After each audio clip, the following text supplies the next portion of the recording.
The hospital room was dim. My grandfather's breath was shallow, and I was holding his hand. My family? Gone. No one had bothered to show up.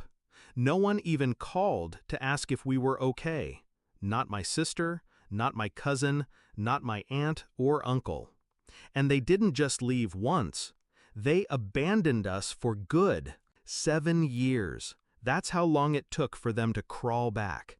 7 years since they'd left me and Grandpa alone in a sterile room with no visitors, no comfort, no family. But they came back, at the funeral, demanding what they thought was rightfully theirs. I remember the exact moment they showed up. Her, my sister, and the rest of them walking in like they owned the place, like they hadn't disappeared the second Grandpa's health took a turn. They stood there, eyes darting around, acting as if they were there to mourn. But they weren't. They were there for one thing and one thing only: the inheritance. I could almost smell the greed radiating off them. The same people who hadn't even sent a card when he was dying. The same people who couldn't be bothered to care when he needed them most. And now? Now they were going to play the mourning family card. 7 years ago, when Grandpa's condition worsened, my sister called and said she couldn't come. "It's not a good time," she said. But when the inheritance came up in conversation, suddenly she had a lot of time on her hands. I was the one who stayed by Grandpa's side. I was the one who watched him deteriorate. Every shift, every change, every slight improvement, I was there, holding his hand, giving him the dignity he deserved. While they partied, while they lived their lives. Then came the day I realized the betrayal was complete. Grandpa's health was failing, and I tried reaching out to them, just to ask for help, even if it was just emotional support. But my sister, she refused to answer. No calls, no texts. And then the call came. The lawyer's office wanted to discuss Grandpa's will. That's when it clicked. I didn't scream, I didn't cry, I just closed the door and started thinking. I knew I couldn't let them take it. I couldn't let them win. They thought I was weak. They thought I'd crumble under the weight of their abandonment. But they didn't understand who they were dealing with. I kept things quiet. I learned everything. The financials, the investments Grandpa had made over the years, the debts my family had racked up in his name without his consent. I knew everything. And when I saw the opportunity, I took it.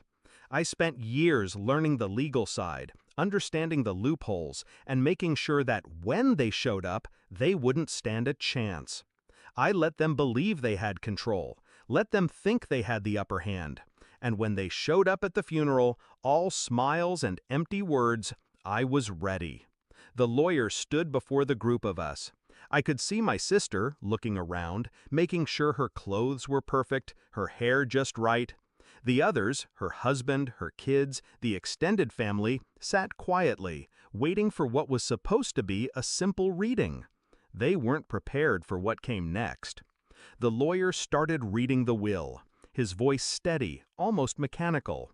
I, Raymond Aldridge, being of sound mind and body, hereby bequeath my entire estate, assets, and holdings to my granddaughter, Claire Aldridge, with the following conditions.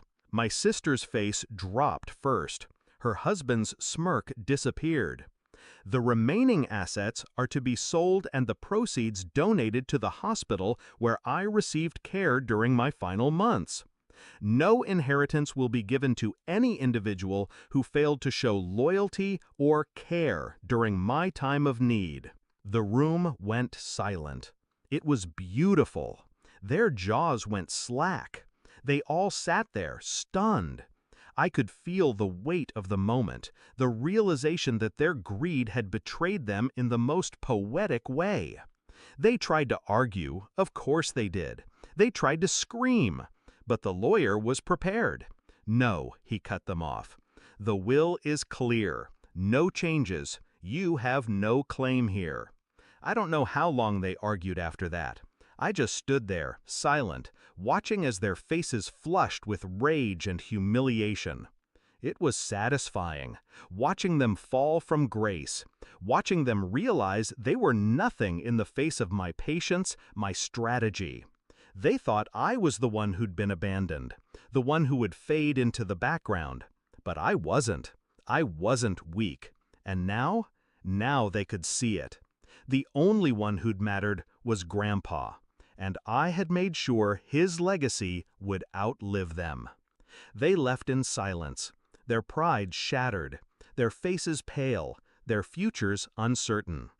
I walked out of the funeral home alone, the weight of everything that had happened falling over me.